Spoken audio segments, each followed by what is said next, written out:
You gonna kill someone? Are we starting a John Wick agency? Holy shit, are we starting a John Wick agency?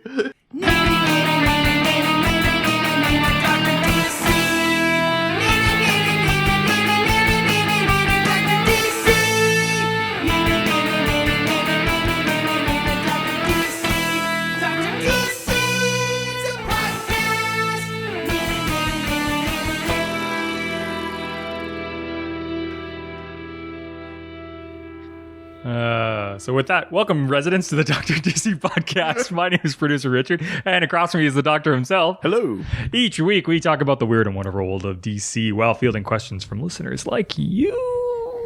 It's episode 76. 76, the big one. I mean, we didn't celebrate 75, but 76. Well, you know, that would have tonally. Yeah, it's true. It was we were trying to keep things somber. Yeah, restrained. But I was trying to restrain my excitement. But 76. It is actually kind of insane that we're already like into the 70s. That you've been in here at least like 65 times.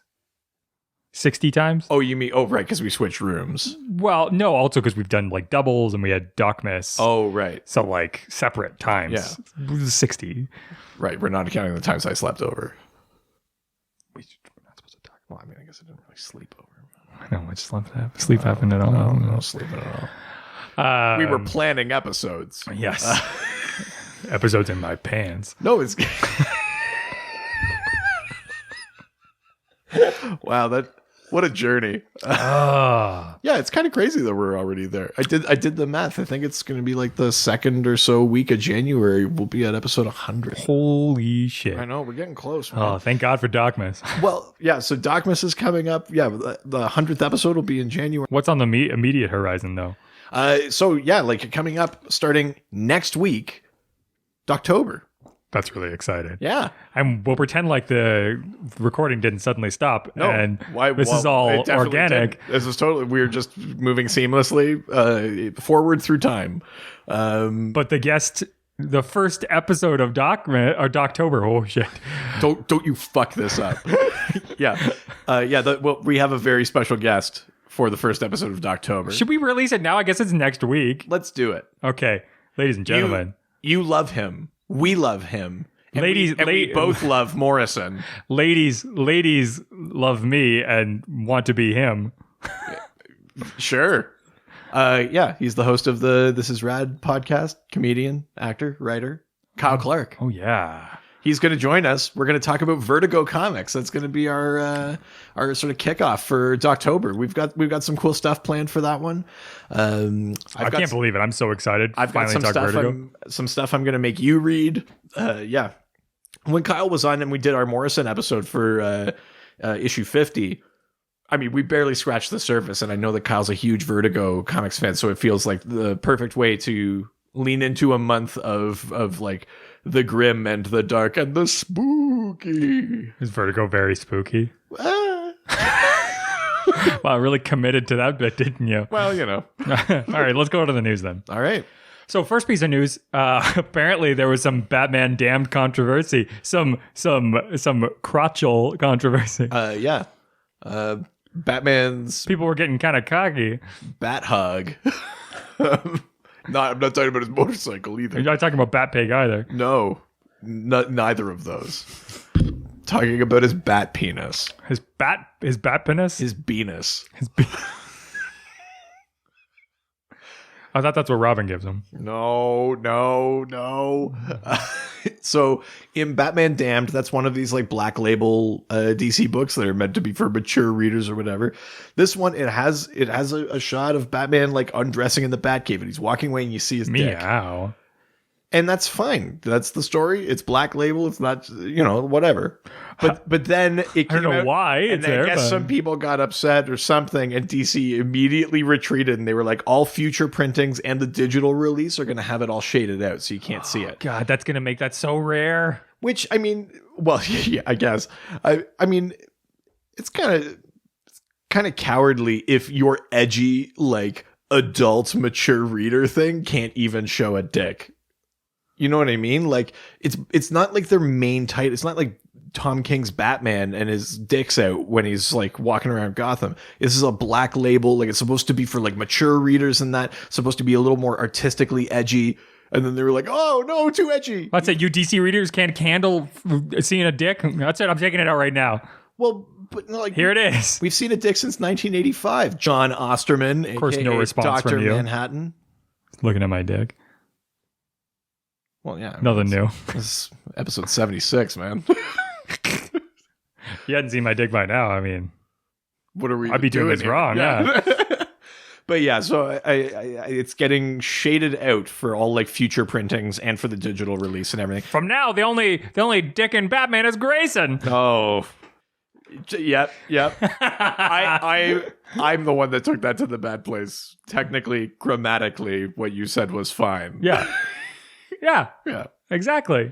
But yeah, so I mean, that I don't know. It's just kind of shitty. Like, what's the point of having like this big like edgy black label imprint if it's no edgier than a normal comic? So if what you're saying is that if it's going to be edgy and black, you want it to have a Jesus, no. That's not what I walked into that one. So did she. Yeah. All right. Apparently there's an 80s DC hero in Justice League Dark's next major villain. Yeah. So is Justice League Dark's next major villain? A villain is, I think, overstating it. He'll be an antagonist of sorts. But basically the hero Blue Devil, who we've talked about before, he's a stunt person named Daniel Cassidy, and he ends up trapped in this not David Cassidy. No, he ends up trapped in this demon skin, and he has basically like demonic powers.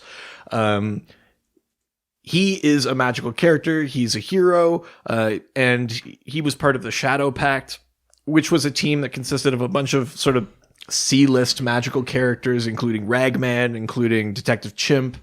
And basically, Detective Chimp is the in for this story in Justice League Dark. Apparently, he left Blue Devil to die in an alternate like demon dimension, and so Blue Devil's not pleased about it. So he's after Detective Chimp. He's not like a villain necessarily. Is he got a perturbed? Well, it's probably slightly more aggressive than that, or it wouldn't be enough to really like pump him up there. But yeah, he's got a bone to pick with Detective Chimp, so that'll put him into conflict with his Detective Chimp's new team, the Justice League Dark, which includes Wonder Woman, Swamp Thing, Man-Bat.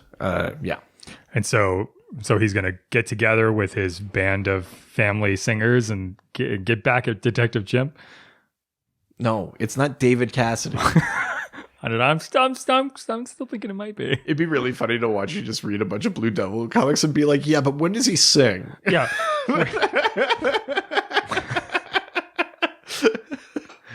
I want to know when. I get the devil stuff, but like, but how can I be sure? Isn't this guy a singer or some shit? Like, it's like they've forgotten. But yes, Blue Devil is going to be showing up. Isn't there like 5 more of these like people like we're supposed to show up at some point? I don't understand. Where's their bus? Jesus. Oh God. So the that Birds of Prey movie? Yeah. Yeah, it just got a release date. It's like February 2020. Well, there's been a lot of shit going on with their casting. Yeah, I think they've got stuff pretty narrowed down. I'll be honest, I'm not super familiar with some of the actors in contention to play the roles of Black Canary and Huntress, which are the two that they've kind of been focusing on. But there was also talk about the casting for Cassandra Cain. I think they're skewing a bit younger. Well, do you know, like she's going to be young anyway, but I think they're looking to cast her as like 12 or something for Cassandra Cain as opposed to like a teenager. Because I know the actresses they're looking at. I was really excited about Mary Elizabeth Winstead for Huntress. Yeah. I think I loved her in Scott Pilgrim and.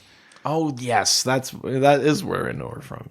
Yeah, I thought she was really great. So I think that she's an exciting actress I haven't seen a lot from in a long time. So for me, I would love to see her in a more prominent role, and I think that she's a great actress and could do a lot. I wish I could think of the name offhand of one in particular actor that's being considered for Black Canary, but I think she looks like she'd be really good.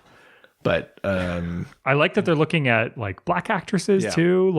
That's amazing because it's like, why couldn't it be? Exactly. I mean, there's nothing about the character that requires them to be white. You know what I mean? Yeah. Like, it's not like anything about that character is like, oh, I grew up white in the suburbs of Whiteville, and I need, you know, like, there's no specific. My reason. mother was a whitey and my daddy was a whitey. We go whitey as far back as you can find. But I mean, I know you're joking, but like, if part of her backstory was that her parents were white supremacists, then it would be important that she would be white. Yes. Right? But that's not a thing either. So, yeah, I like that. Would be a very interesting story turn. Margot Robbie is producing, and you know, we've talked about this before. She seems to have a very specific idea. I'm hesitant to like jinx things, but she seems to have a level of creative control that might be partly because she herself has, you know, proven herself very like capable, but also because maybe DC is like, well, maybe like these people that we hire have actual like creative, like artistic voices, and we should let them do their thing. Yeah. Weird. Yeah, so I'm very excited. The movie's moving forward. They're about to like get it cast, and then yeah, it has a release date, like early 2020. So there's a lot coming up. Like in the next little bit, like this December we get Aquaman. Shazam is in like the spring. The Joker, the standalone movies in the summer next year. Wonder Woman 1984 is like December next year. And then February we get Birds of Prey. Like stuff is moving. Lots of stuff is coming out from DC. So we're going to get pretty year exciting. Of crazy shit coming towards us. Pretty exciting. Yeah. That's fucking awesome. Do you have a lot of experience with Birds of Prey? Like have you read any of the... Yeah, I mean, I read a fair bit of the Gail Simone run of Birds of Prey, which is probably like, that's kind of the tantamount. Yeah. Yeah, I mean it's an awesome team. It's I don't know if it's first or not in terms of like an all-female superhero team. It's probably not, but it's one of the most prominent, I think. Yeah, and I like that it has a bit of a rotating cast in the way that the Justice League does too. But you know, like there's lots of room for characters to come in and out, and you know, like even like Hawk and Dove have been part of that team, and you know, Barbara has been part of that team as both Oracle and as Batgirl, and Black Canary is in there. Huntress. It's a team that is also made up of people with sort of different approaches to crime fighting, right? Like the Huntress is sort of notoriously violent, very like willing to kill. You know, Barbara Gordon comes from the Bat family, who obviously has a very and you know, her father is the police commissioner, has a very different approach to what the line is in crime fighting. They've had like sort of military members in the form of like Lady Blackhawk. They've had yeah, I mean, Black Canary is very street level. Like it's kind of like it's always been an interesting mix of membership. So yeah. I just think it's so cool that movie's happening. The big thing that we still don't know though is how Harley fits into it. Yeah, well, I mean, in the comics, she's just a prominent member, right? Like she's not a member. No, she's not. She's not part of the Birds of Prey. Poison Ivy has been part of the Birds of Prey. Catwoman has not, but Poison Ivy, Catwoman, and Harley are the Gotham City Sirens, not necessarily villains. But they haven't, like, those characters I don't think are going to be in there. And we know that the villain is going to be Black Mask, I think. So yeah, I don't know where Harley fits. I don't know if she's meant to be like start off as a villain and then, you know, end up more heroic, or if that there's a tie to Suicide Squad somewhere, or I just don't know what shape that takes yet. And they've been pretty tight-lipped about it. Understand. You know, like we know a little bit about like the other characters that are going to be involved, and they said very little about the relationship that Harley Quinn has to any of the goings on here. So I'll be interested to see if/when they kind of like drop those little tidbits.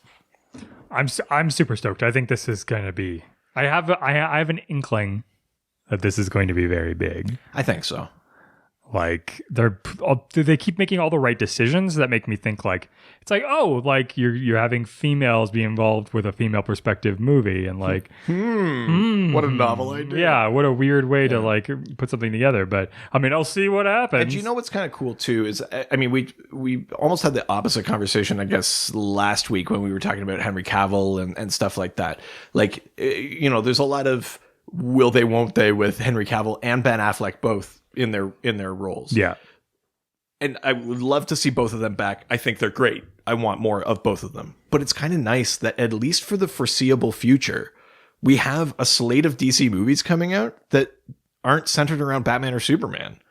We get other characters. We get Aquaman. We get Shazam. There's a Flash movie still getting worked on. They're still working on a Green Lantern movie. We get Birds of Prey. We get, you know, like I'm excited. We get another Wonder Woman. There's more out there in the comic books, and I'm glad that if there's a good thing to come out of whatever the problems are so far in the DCEU, it's that it's shifted, it's forced them to shift focus away from those two kind of crutch characters, right? Yeah. It's too easy to lean on Superman and Batman. And so in a way, they kind of like cut themselves off at the knees. They have to get more creative. They have to find these other characters and explore them.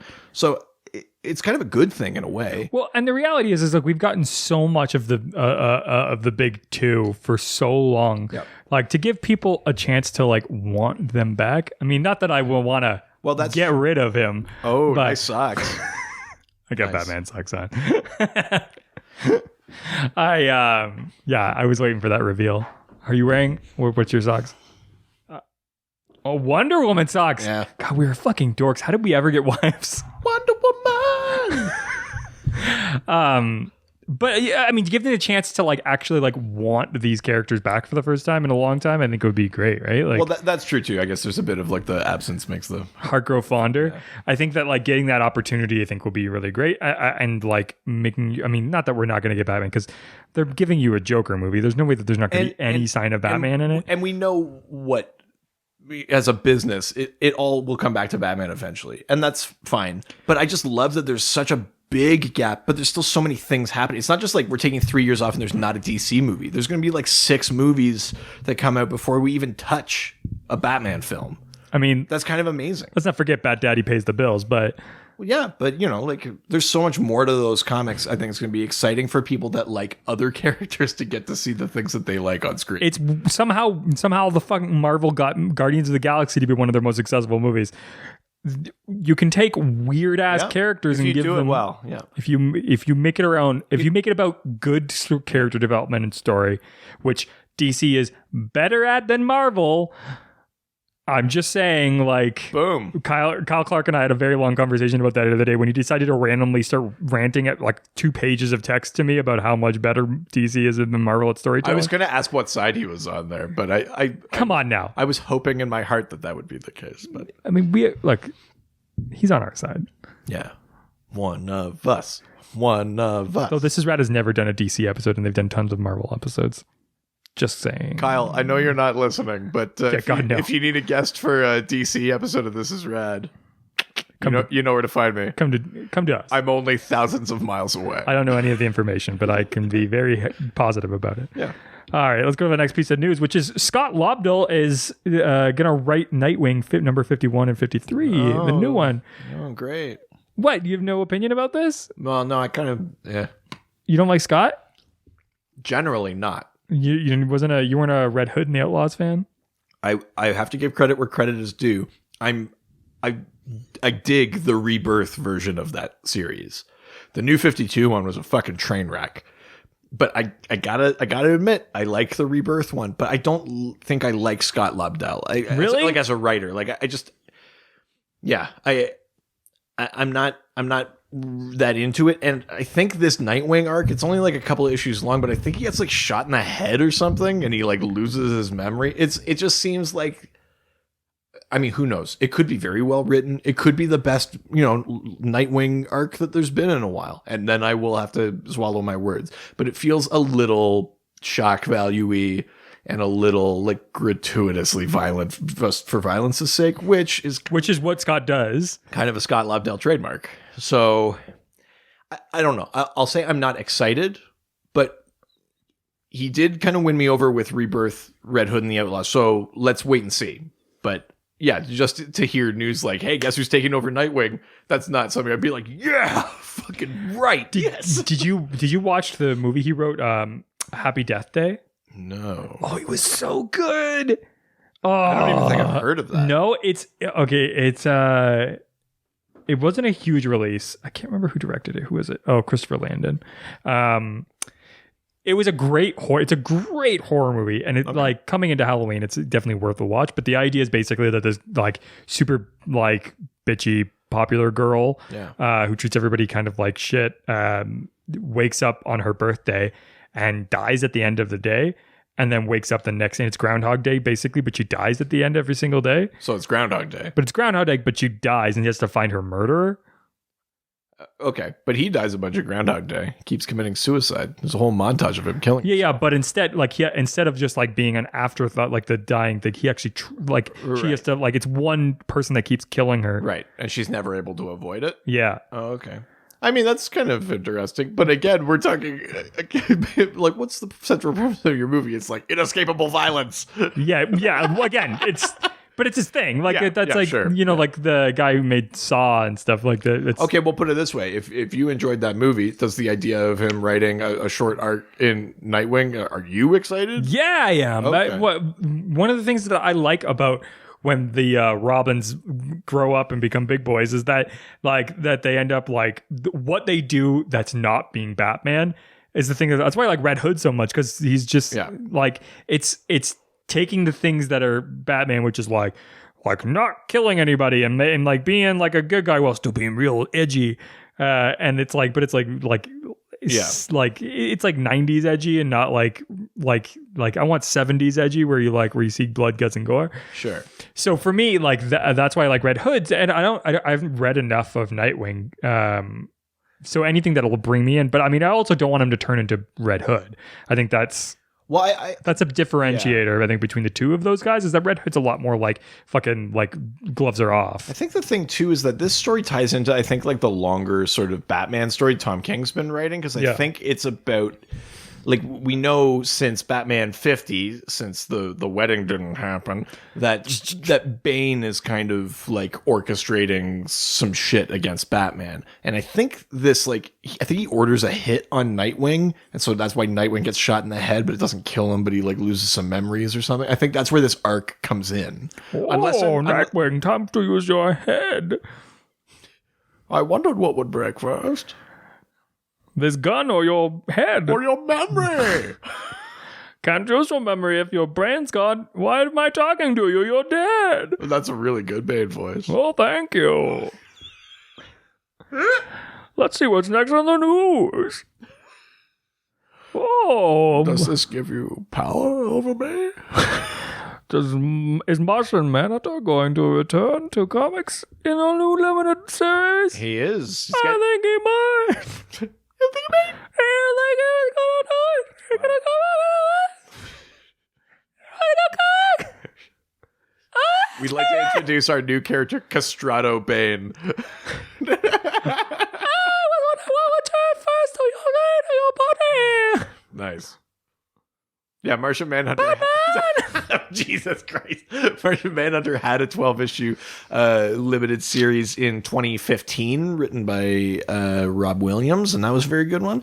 And then this new one is going to be written by Steve Orlando, who he wrote like Midnighter. He wrote the most recent Justice League of America. He's been doing the current arc on Wonder Woman.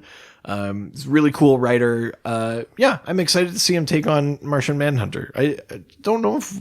Maybe I've only talked about this online. I kind of hope there's a little bit of like more the detective in it. The last one was very sort of spacey sci-fi, which is fine. That's my cool jam. But I hope there's a little bit more like Detective John Jones or because Martian Manhunter is a skilled detective. It's a thing. He's basically Superman and Batman put together in a way. Yeah, kind of. Like he's less cynical in his and like maybe less strategic, but he is like crazy powerful and also incredibly thoughtful. Like he's all of that together. I mean, I guess you could say Superman is too, because Clark Kent is a reporter, blah blah blah blah. But yeah, but I mean, he's like there's no way that he ever like gets any like scoops because he's either involved with whatever's being written or he's like way late to the game. It's a massive conflict of interest. But it's not even a conflict of interest because I don't think he's writing those stories. And that's what I want to talk about. Superman's so unethical. Let's get Simon King back in here. I'm surprised you can even bring up that name ever again. Yeah, I know. Well, I just can't say it 3 times, I think, is the thing. But yeah, I'm very excited. Martian Manhunter is like my second favorite character next to Aquaman. You love those characters that they really haven't gotten a good shake at this dick. Yeah, well, this is the thing. Like, both of them are founding members of the Justice League. They're not nothing characters. No, right? it's they true. They have long histories. They're part of like the Big Seven. But yeah, they're kind of like, oh, and them. Yeah. So yeah. I don't know what that says about me. But you're like being the underdog. I see. Well, I don't like it. It's just your lot in life. That's just where I sit. Either way, I'm the one who married her. What? What? What?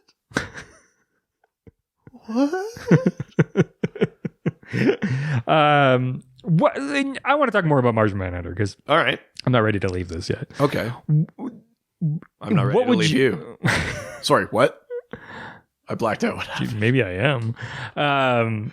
From like, what should I be reading for Martian Manhunter? We'll do an episode someday. Sure, we'll do it. But like, that's a character that endlessly fascinates me, but I've never been convinced enough to read. Do you know what? In its own way, that's kind of largely silly Justice League International run is maybe some of like the best Martian Manhunter because he's kind of like. He's like the original Justice Leaguer on the team. He's kind of the leader of that team. And it's a bunch of like sort of newer, lesser characters. Booster Gold, Blue Beetle, Fire, Ice, Guy Gardner, Green Lantern, like all that kind of shit, right? But Martian Manhunter is kind of like their elder statesman. He was part of the original league. It is kind of silly. That's the comic that explores that he's addicted to Oreos, or as they're called in DC, Chocos. Oh my God, that's right. But he's, yeah, I mean, but that's endearing. I'm okay with that. That could be in a movie, and I'd be like, that's a fun part. He also has a lot of very kind of like, he's the anchor. Everyone else is silly, basically. Martian Manhunter is kind of the anchor in there. I mean, that's the arc where to defeat Despero, he gives him this thing called the Mayavana, which is this like Martian telepathic fantasy, so strong and so real that for Martians, you can only do it once. You can only give that to someone once because it takes so much power. And so you usually give it as a gift. It's meant to be a good thing. Yeah. So he uses up his Mayavana on his like arch enemy and basically makes Despero see himself killing John Johns over and over and over again. But he uses this like gift to save the day. That says so much about Martian Manhunter, right? That he's not I mean, he can bring it in a fight, but that's not who he is, right? Like, and that's in that relatively like silly arc. You get this like holy shit, like what a like touching moment. There are 4 Martian Manhunter series that have come out so far. 3 of them are limited series. Yeah, they do not want to give that guy a full series, do they? No, not generally. Are they well received? I think so, but maybe the audience is just small. They need to give that man a movie, that creature a movie. I don't. Yeah, Martian Manhunter is such an interesting character because he. You know the thing. I know both of us have been watching a lot of Star Trek. You know the thing that people. You know the whole point of Data is that he's in this pursuit of his humanity. John Johns wants to belong on Earth because Mars is gone. Like the Martian race is gone. Yeah. He's stuck there. He wants to belong on Earth, but he is also like, he deliberately keeps himself at a distance. He doesn't end up in the situations Data ends up in where he's like, what's it like to, be in a relationship? I want a romance chip or whatever the fuck. Yeah. John is almost like self-exiled. Like he's lonely in a way that Superman is not, in a way that Batman is not. Like Superman is quote unquote the last Kryptonian. There are other Martians who survive too, right? Yeah. But Superman grew up human. He has human parents. He has human friends. He has a human history. Yeah. Batman's parents were killed, but he has Alfred. And then he has his wards, his sons, right? Like Batman built a family. Martian Manhunter has nobody. Martian Manhunter has no one. he's actually alone. And even though there are other Martians, he's basically the last. Like, it's so fascinating to see someone so powerful who is even like less willing to be the savior than Superman, right? He wants to do good. He wants to put his powers to good use, but like, he doesn't even want to be public. He doesn't even want to be like recognized or things like that. I think even the easier way to get into that character, though, is that the Justice League cartoon from when we were growing up. You know what? That's true. That really did give a case for liking him. Great Martian Manhunter story. This is a really good Christmas one where Superman brings him home, like to the Kent farm for Christmas. And he's so out of his element. He doesn't know what to do, and they give him a sweater, and he's like, oh fuck, I didn't get you anything, and they're like, oh, it's fine, and he's it's him like actually like getting out of the Watchtower and experiencing some like human life. So there's really good Martian Manhunter stories in that series too. I'm excited for it. I'm gonna read it. You heard it here, folks. I'm gonna read it. I'm gonna hold you to it. Oh my god, hold me. Hold it.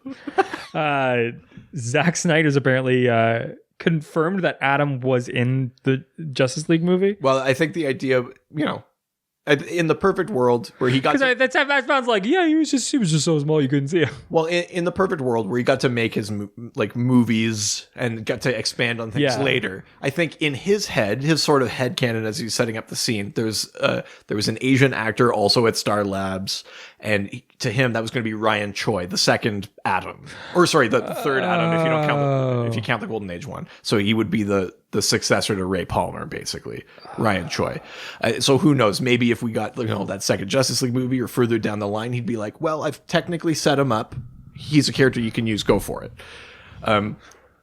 Because that didn't happen, it looks like it's kind of just baity, like, oh yeah, I put all this shit in there for you. Yeah, and the guy next to him, that was going to be.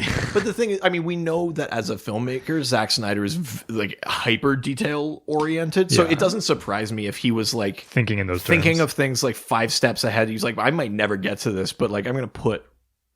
I know he is Ryan Choi, even if you can't see his name tag or whatever. Like, I know that's who that is. I'm at least setting up that he exists. That's awesome. That's basically what he has revealed. There's been some photos released of Robot Man on the set of Doom Patrol. I got to tell you something about this. First of all, I saw this post and that photo, and my first thought was, is this a joke? It looks great. For me, it looked like hilarious. It looked like a joke, like, oh, like, look, like the photo, like, hey, look at this Robot Man. Because it looks so much like a Robot Man. Yeah. But that's he looks like the comics, and after all, insanely close to the like. I know where you're coming from, but like, I can't believe how well they've resisted the impulse to be like, the comic's pretty ridiculous. Let's make him look less ridiculous. They were like, no, let's make him look like that. Like, I kind of have to give them kudos for like being that. Like, for basically doubling down on how insane of a character. This is like more than doubling down. Like, this is the farthest down you could make something. I'm so excited for this Doom Patrol. I legitimately had to go, is this a joke? Like, where they like post a silly photo of something and they're like, hey, look who's in this movie, and it's a joke. That's what I thought it was. Then I saw all the other photos and I'm like, no, this is real. So now the thing is, it kind of looks, I'll use the word, it looks like a shitty robot. Yeah. But that's kind of the idea, I think, because Cliff Steele is just a human brain in a robot body. Yeah. He's not, and it's kind of like, it's not like the government that fixes him up. It's this guy, it's the chief, who's like wealthy and brilliant, but like, it's not even not that he's not getting the best, it's just the chief doesn't really care about him, right? Yeah. Like, you learn in the comics that the chief actually orchestrated the accidents that created the Doom Patrol. It's like a very dark version of the X-Men. Like, imagine if Xavier was the one that was like creating mutants. Oh. That's kind of what the Doom Patrol is that the chief sort of manipulated events to create this team of people who consider themselves freaks and are considered freaks by others. So to have this sort of like shitty robot exterior, but be a brain trapped inside it, like, that's amazing from a character perspective. It does look ridiculous, and it even looks ridiculous in the comics. But I love that they just like went for it. I've seen pictures of the Negative Man, and he, like, exactly looks like the comics too. Like, yeah, they're really going all in. Wow. So if they're being that true visually, I have hope that they're going to be weird and esoteric and all those things that the comics are too. Because the comics are like fucking out there. Like they're not just like beat 'em up, punch a villain kind of comics. They're very like, what is the nature of life? Kind of like they're really out there. So is like, and remember, Brendan Fraser is going to be the voice of Robot Man. That's true.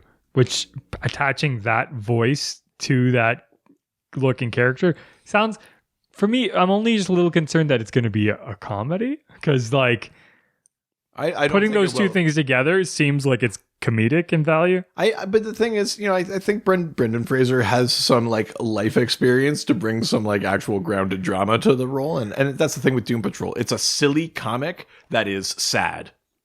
So maybe it'll be like a, you know, like they have a friend who is a living, you know, street, but they also like hate that they're alive.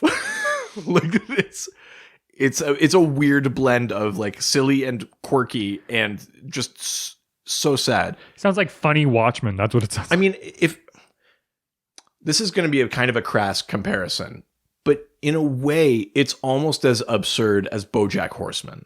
BoJack Horseman is a world where there are like silly animals as people, and like, but they keep their animal quirks. You know, like the bird characters still like fly, or like will run into a window, or like shit like that, right? But it's also, that's a story about someone who like couldn't hate themselves more, and who like refuses to do any sort of actual work to change, and then is constantly confronted with how little he thinks of himself. Like, the show is silly and so sad. And in a way, that's kind of the Doom Patrol's jam. Yeah. Like, I think if I were making a Doom Patrol show, it would be slightly less funny than BoJack Horseman, because BoJack Horseman is still funny, but it would have that kind of like absurdity to it, right? Like, I think if I was the one running it, that would be where I would go with it. I'm kind of hoping that's what's happening. Well, DC execs, you're always listening. Make a BoJack Horseman Doom Patrol. Yeah. Robot Horseman. Never mind. I'm sorry. BoJack Robot Man. I officially tender my resignation. That was probably not the quickest turnaround they've had at DC. Oh, and not finally, second to final, Brainiac said to be the main villain of the Supergirl film.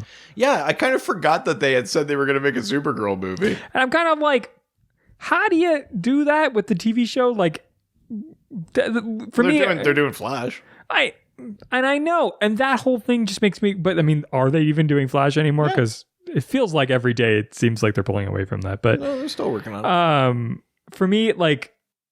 I could get my fill of both of those with the TV show, so it makes me less inclined to go see the movie. I mean, we're going to, because we have a fucking DC podcast, but like as a general moviegoer, like as like my mom, like she, like if she's interested in Flash, like she could get her fill like on the. I don't know if she would go see a movie. Maybe, yeah. I mean, that's possible. I don't think that's like an unreasonable criticism. Like your mom, not a huge comic book fan as much as your dad is, right? Oh God, no, not even. No. She doesn't care. So would your mom go to see a Flash movie in the first place if there was no? Not the Flash, but she's going to go see Aquaman. Yeah, well, is she doing it for her little boy? What? Is she doing it for you? No. Oh, I don't know. She's doing it because Jason Momoa's hot. Oh, because he's hot, yeah. Yeah, your mom likes that hot boy. Jesus. What is that, the Cajun? Is the Cajun back? Yeah, your mama like that hot boy, don't know she Hala jambalaya. Oh, I like jambalaya. You know that Jason Momoa isn't gonna be the only thing wet in that room. Jesus Christ. You fucking maniac.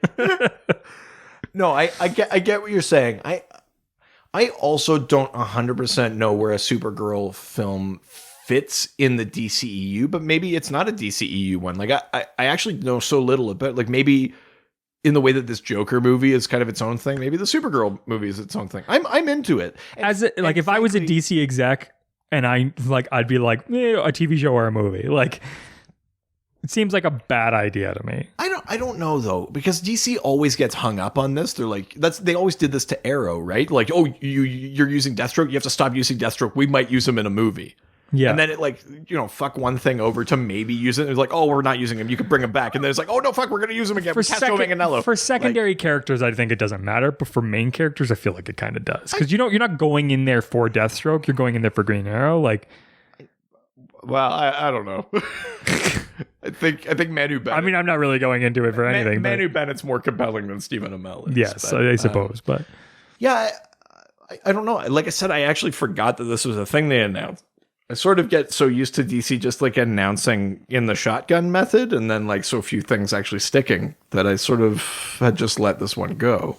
But I mean, I'm into it. I mean, there's a whole comic arc that specifically ties Supergirl and Brainiac together. I think that's a smart choice of villain if you're doing a Supergirl. I'm just surprised they're doing like Krypton with Brainiac and Supergirl. Well, but this is the idea is that like in some versions, Brainiac is...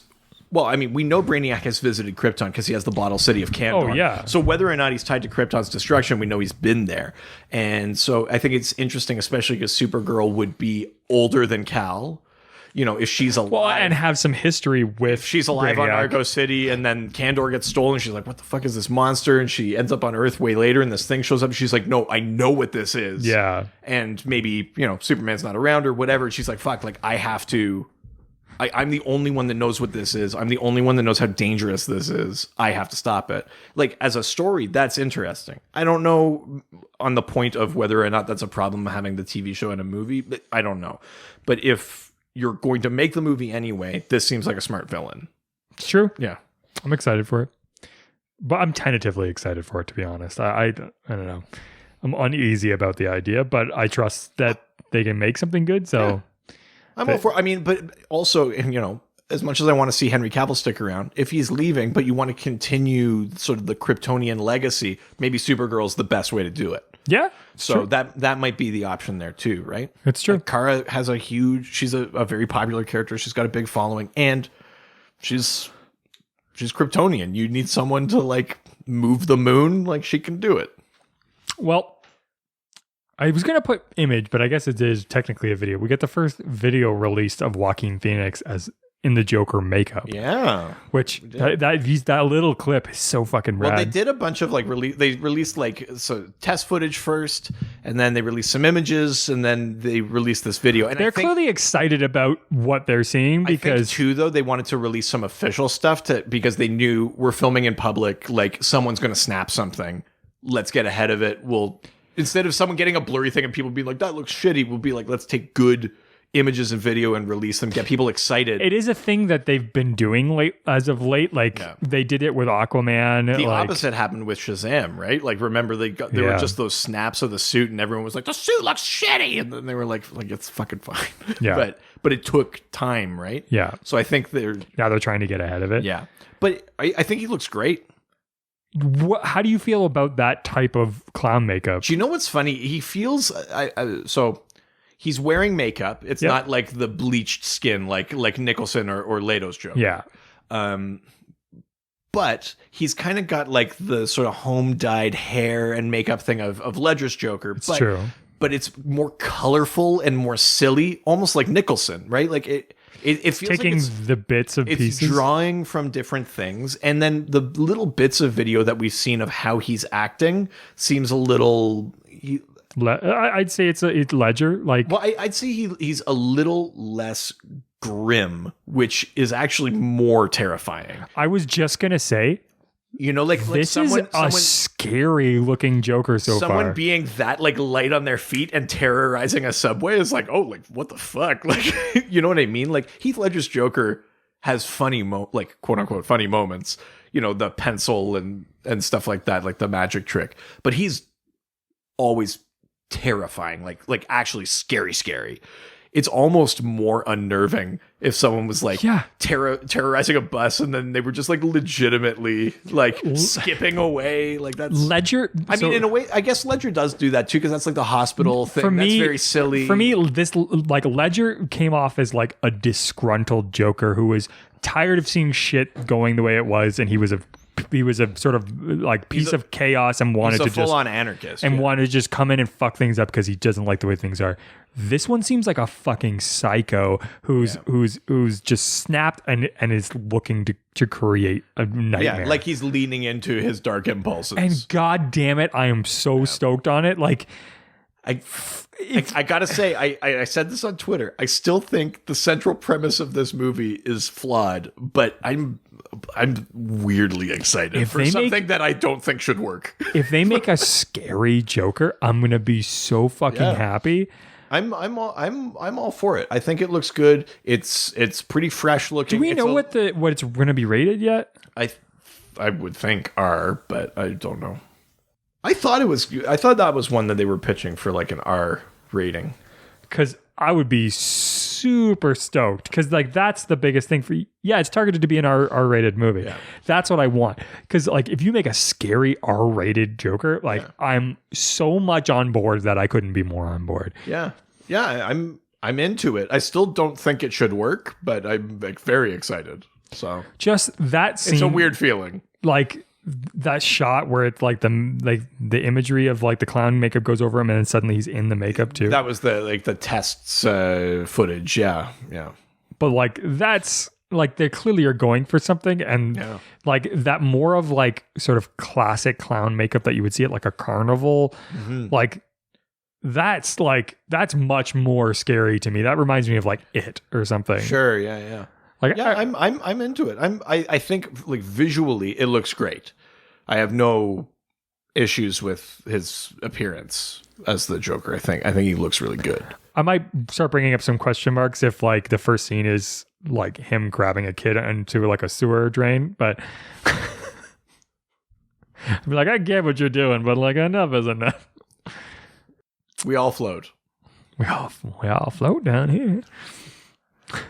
I mean, we're all floating. I knew it was coming. As soon as I had like a rasp in my voice, I was like, yeah, fuck. I mean, frankly, you introduced the rasp, but it should come as no surprise that I'm going to come on in here like that.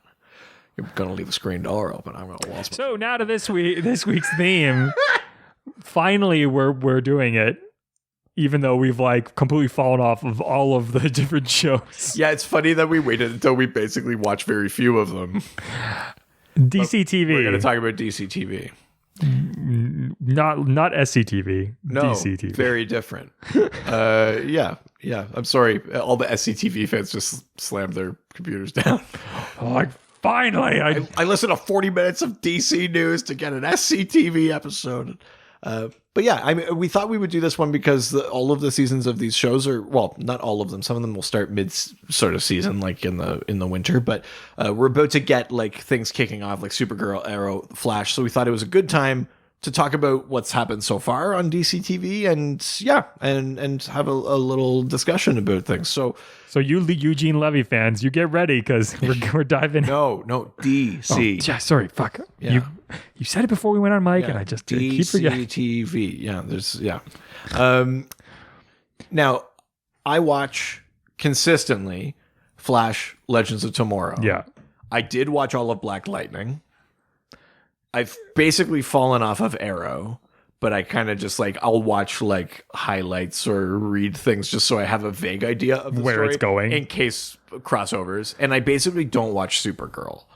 What about you? So I watched the first 3 seasons of The Flash, and I'm now going back to try to catch back up again. So I'm like, sorry, are you working your way into the 4th? Or I know I'm working through 3 right now and trying to get to the 4th. But I'm still like, ooh, it's a fucking slog because I'm just like that Savitar season is long. It's long, and it's just like enough of the same story and like adding in another speedster. Like I'm just like it's not getting me, and it's really been a slog to get through. But otherwise, like for me, like now, are we considering all of DCTV when we're talking about this? Like, I mean, I what's was the parameters. I was actually. I was talking because I don't know how much we got of older stuff. No, we actually didn't. I had it wide open just for live action DC television, but the focus. I mean, part of that is the image I chose to put up, but the focus is basically kind of this Arrowverse in terms of the questions we got. But Because for me, like we can go back at another time and like just do a Smallville episode. We got to, because I mean, there's so much shit in that show alone. Because that show was my jam. Like I could talk all day about that show. I mean, somebody say, break right through and save Remy Zero. Oh my God, was that who that was? I do remember that. Weird. But I mean, yeah, and the animated series, like, that was, like, huge for me. Yeah, animated series I was keeping separate, because we have done an episode on that. Animated. I was sort of just thinking live action for this one. But yeah, like, Lois and Clark I followed when I was a kid really tightly. Yeah. Like, the Smallville I was a really big fan of. Yes, yeah. I watched a little bit of the classic Batman. And so I've been in and out, but like I tried to do Arrow and I watched the first 3 episodes or something, and I just like of the first season. Yeah, and I actually don't think the first season's that bad. It's just like for me, just kind of it's a soap opera. It's kind of bland. It's a soap opera. Yeah. It's a lot of like rich people looking into the camera, being like, "I've got something secret I can't tell you yet." Yeah. To be fair, Arrow is still kind of like that. Season 2 of Arrow is, I think, the best it ever got. Yeah. It was tiptoeing into the super, and it was probably the closest to like a comic book. And then like after that, like even though it went maybe into crazier territory with magic and that, they tried to double down on the Green Arrow as Batman thing, and that's wrong. It doesn't sit right. He's not. Yeah, it felt forced. It felt like they wanted to make a Batman show, and then they were like, "Fuck!" Like, well, damn it. Yeah, and yeah, I think like Emma recently did an interview and was saying like how that like what is it, the Dark Knight is basically Green Lantern or something like or sorry, Green Arrow. Well, I mean, you can tell that they made Arrow because of the Dark Knight trilogy, right? Like, especially that first season of Arrow.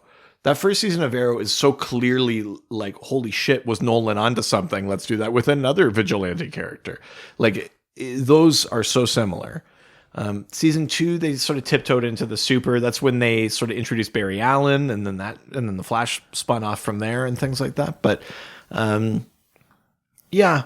So I've kind of fallen off of that. So you don't watch Arrow. No, You've been catching up on the Flash. Legends, I watched the first 2 episodes and it didn't hook me.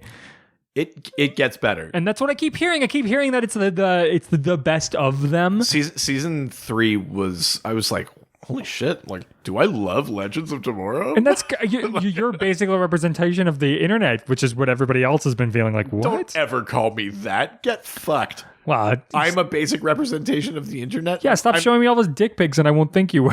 Yeah. Well, I'm not a bigot. No, you just representation of the internet. Sexually crude, that's all. Fuck you.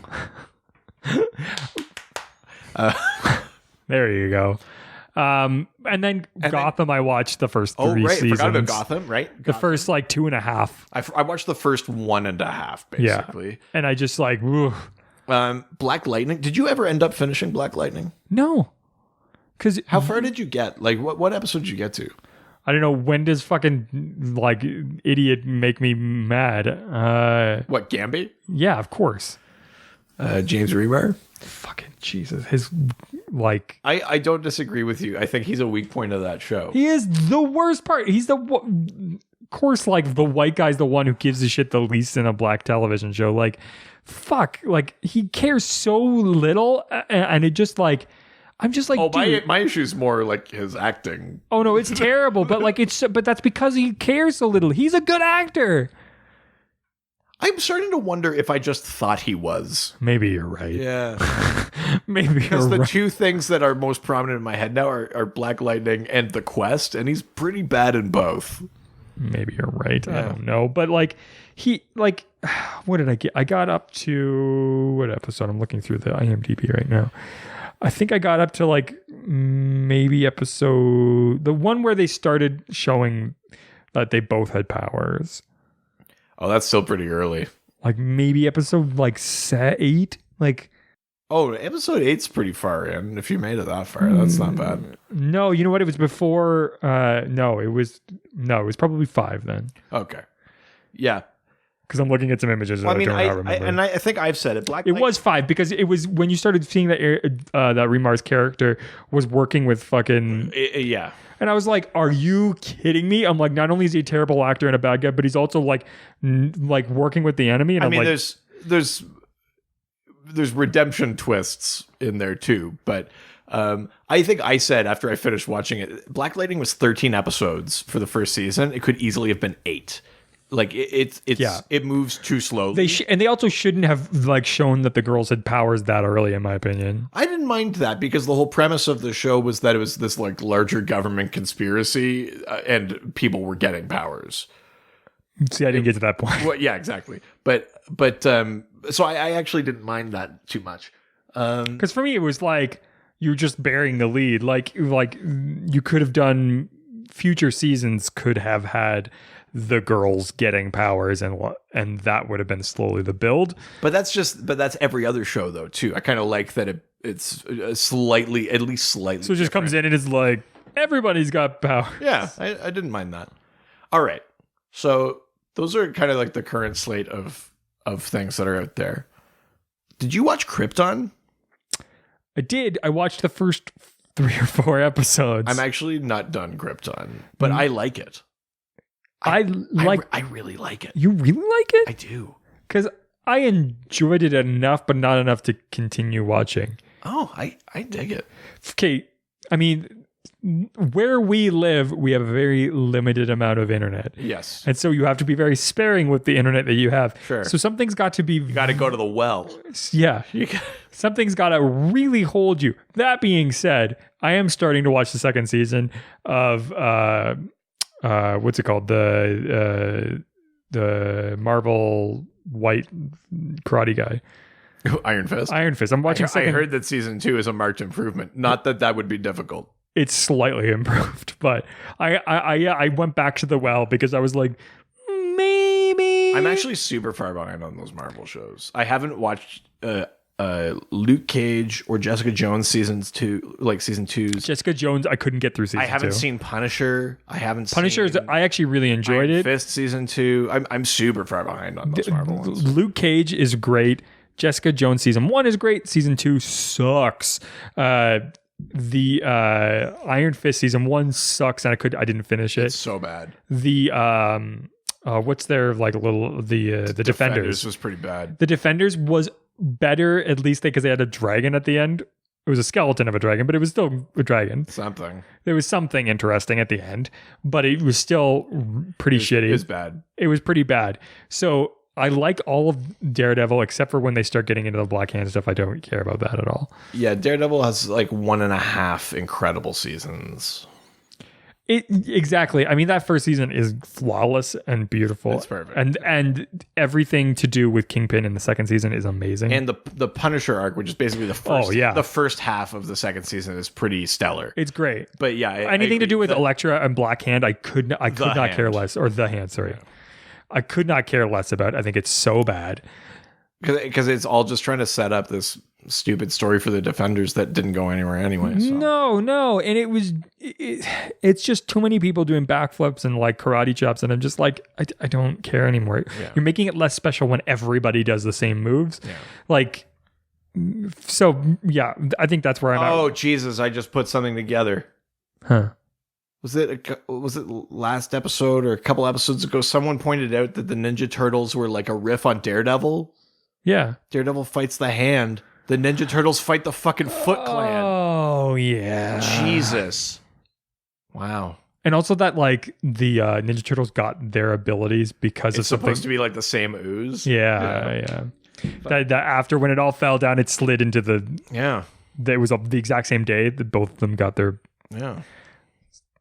It's kind of cool. Well, hot damn. Yeah. So anyways, let's get into the questions. Yeah. Well, we're heading over to Facebook. Going to the face and the book. Going to the Facebook. And our old buddy Adam Upper. I just wanted to see what you were going to do. I don't have a drop. I know, it's all right. He asks, do you guys watch Legends of Tomorrow? Which we just answered, but do. I definitely do. And you definitely do. And I've watched I definitely do. Next question. And he goes on to say, sorry, okay. If so, how about the season finale of this last season with Bebo? Who the fuck's up Bebo? So in season 3, there's an episode where there's this toy that's basically like a Furby kind of thing called Bebo. It's this blue little monster, and it can talk. And somehow because it's all about time displacement things, right? This toy ends up in like Viking times, and they think it's like a god. They start because it talks on its own, so they start worshiping Bebo. Oh my god! And it's this like it's a very silly episode. It's very funny. And then by the end of the season, they're fighting this demon.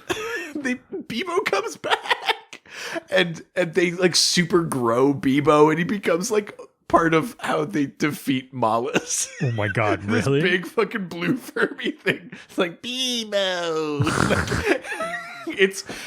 I think that Bebo is maybe the perfect metaphor for what that show got right in season 3, which is just like, listen, these are like C-list characters traveling through time and putting on fun costumes. This show is fun. Is it turning into just like a fun time travel show? It still has drama. They got to stop the bad guy and stuff like that. But yeah, it's fun. Like, is it like Doctor Who kind of? Fun? Kind of. Oh, I'm interested. I won't say it's as good as Doctor Who because I don't think that's true. But that tone, I think Legends of Tomorrow was just like, oh no, like we are kind of ridiculous as a premise.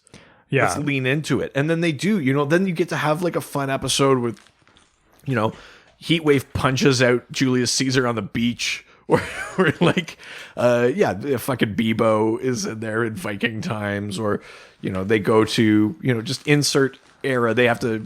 You're selling me on this show. Is it on Netflix yet? I don't think it is. Don't think it is. No, because I feel like that would be a really big sell for that show. Is it doing well? Like, does it have a following? It is. And Constantine is joining as a series regular for season 4. He's showed up a couple of times in season 3, but he's going to actually join the team for a bit in season 4. Is that something from the comics? Oh, this team doesn't exist. Oh, really? This is a show that this is not a thing. They just created it for funsies and it is working. Isn't it funny that when they do that, like either they create something completely brand new, or there are time travel teams, but it's not these characters. It's not the Atom and Firestorm. There's no Legends of Tomorrow. No, they made a comic book, a 6-issue comic book called Legends of Tomorrow, but it was just like an anthology comic. It just had like each issue had an installment of 4 different comics. Yeah. So there was a Metamorpho series, there was a Sugar and Spike series, there was a Firestorm series, and there was the Metal Men was the 4th one. And then over 6 issues, you read basically 6 issues of all 4 of those comics because it was like a anthology. Wow. But yeah, this team doesn't exist in comics. I like when they do that. They either like go like hardcore and like really follow it, or just create something new, like with using like existing characters. Season 1 was too self-serious. It was too much on like the Arrow model. That's why I couldn't do it. Like what it sounds like fun. Like it sounds like a 90s like action adventure TV show, which is what But they've also been smart too about like who is maybe like the most charismatic villain other than Eobard Thawne from first season of Flash that any of those shows have had, and it's probably Damien Dark from season 4 of Arrow. I was going to say Captain Cold, but yeah. Okay, stretching villain a little bit, but yes, you're right as a character. But he was part of the original team, exactly. Then that's what I think of when I think of that. But I guess he is gone. But Damien Dark was so good on Arrow that they brought him in as part of the Legion of Doom for season of 2 on Legends. So that was Eobard Thawne, Damien Dark, Captain Cold, and Malcolm Merlin. That was that team. And then Damien Dark was a major villain for season 3 of Legends because like he's a good actor. He's fun to watch on screen. So like they're just like, what are the things that are working? Keep those. There's a very like, and then because that show was so light, I think you weren't ready for the fact that they killed Martin Stein. I know, during the crossover. And I actually teared up. Really? I was like, holy shit. Like, I'm watching like a CW. Am I like actually getting choked up? But like that was like the saddest death ever. In like CW like history. It was crazy. I was like, oh Jesus, that's Fuck. I just thought he was going to like retire. Like, I have a family. I'm going to go. But they fucking Nazis killed him. Like, wow. Yeah. Yeah, I love Legends of Tomorrow. I'm so excited for the next season. I gotta give it another shot. Definitely. I gotta spare some. I gotta dole some of that bandwidth count. Those gigabytes. I gotta spare some gigabytes like some gold press latinum. Gold press. You've been watching so much Star Trek. Oh yeah, come on in. Trade me some of that latinum for internet. That's the best quirk I can do. I'm not very good at it. No, it's pretty good. I like it. All right, let's go over to Twitter. Twitter. You okay? Our old friend Puff Cheek Pastries. Puff. He's got a couple questions here, it seems like. What's up? Easter eggs are some of the best parts of shows like these. What Easter eggs that allude to previous iterations are your favorite? I'm not sure what Puff means by previous iterations, but yeah, there are tons of Easter eggs. One that sticks out for me that I guess technically, I mean, later wasn't an Easter egg because it became a plot point and they moved it forward. But at the end of season 1 of The Flash, I think it just means like things that have like been like, oh, remember this from the comics? Sure. Yeah. So in season 1 of The Flash, in the finale, you know, Thawne gives him the opportunity to go back in time and undo his mother's murder, and he decides that he's not going to do that, and blah, blah, blah. And as he comes out and the wormhole gets like unstable and stuff like that, and they're fighting, the Jay Garrick's helmet flies out of the wormhole and lands on the ground, and Eobard says, like, I think I've got to go now. Like, but you just see the helmet and you're like, holy shit, Jay Garrick, like the original Flash. Like that moment, I was like, oh no, it's happening. I was like, I got like so excited about it. That was a really big one. I mean, obviously that became a big thing in season 2. Jay Garrick became like a thing in the show. Yeah. But just that moment at the end of season 1, I was like, oh my God, like season 1 did a very good job of just like going into the comic bookiness of the Flash. But that was even more like there's more to this universe, right? Like there's, so that was exciting. Let's see, like, I mean, there's always Easter eggs that Coast City exists, which is Hal Jordan's hometown. They love to just tease that. You know that Coast City is out there. That's kind of a mean one because they're not doing anything with it. But yeah, I mean, we know Bruce Wayne is in there, but that's going somewhere. We're getting Batwoman in the crossover this year. We're going to Gotham City. We're going to Arkham Asylum in this crossover this year. So yeah, the Coast City one's kind of fun. But I gotta say, Jay Garrick's helmet was like I like squealed. So that whole first season, you squealed. Yeah, oh my God. I was so excited about it. But like, you know, that helmet popping out, knowing they were going to go to Jay Garrick, I was like, oh my God, does that mean that we'll see the Golden Age, or is it Earth 2? Like, you know what I mean? Like it opened up a whole world of possibility. And The Flash did deliver on a lot of that too. Like I enjoyed most of season 2. So yeah, I think that one's probably my big one. What about you? I don't know. I don't think I pick up on that stuff as well. Like I don't recognize them and like understand that they're Easter eggs for me. Right. For me, like DC Comics were things that I read in chunks, but never was like I would read like this trade and then I would move on to something. Like I never followed anything well enough to like. Was there anything that's maybe a more overt reference that you were like, oh, like I get that, like I'd be interested in seeing more of that or something like that? Yeah. So I don't know. So I think it's I just don't. I have the memory of a fucking like stoner. Like sure. Somebody who doesn't smoke, I have the worst fucking possible memory that there is. So right. I never like I don't key into things like that. Like so for me, well, you've been recently rewatching The Flash. As you've been going through, was there any like moment where you were like, even if you knew what was coming later, where you were like, oh, that was like a clever way to introduce?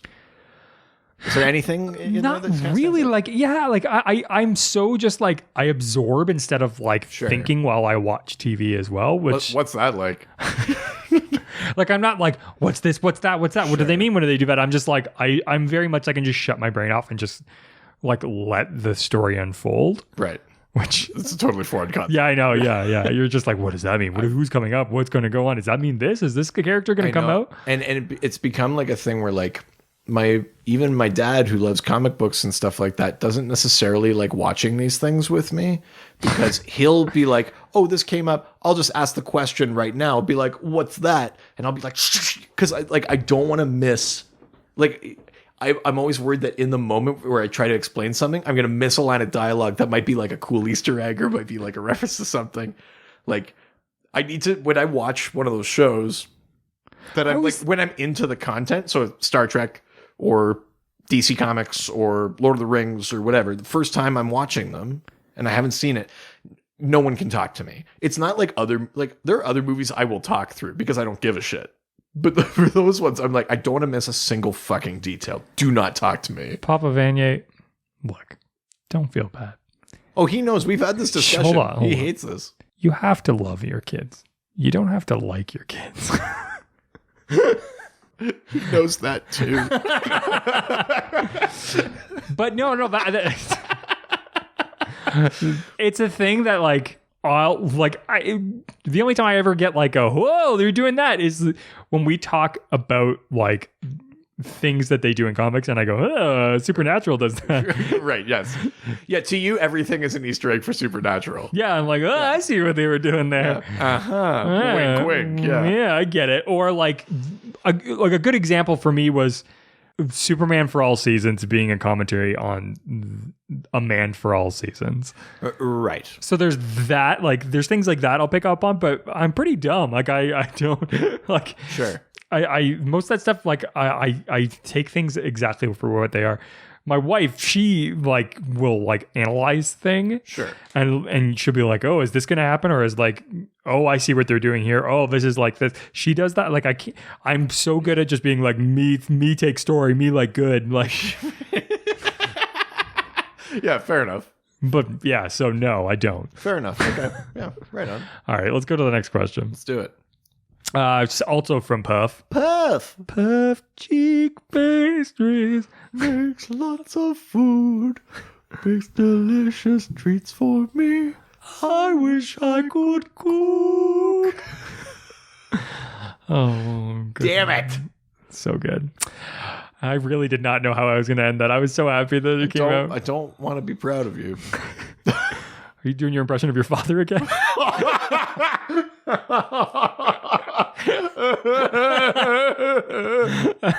Oh, this is like that too, where one's laughing, the other one's crying.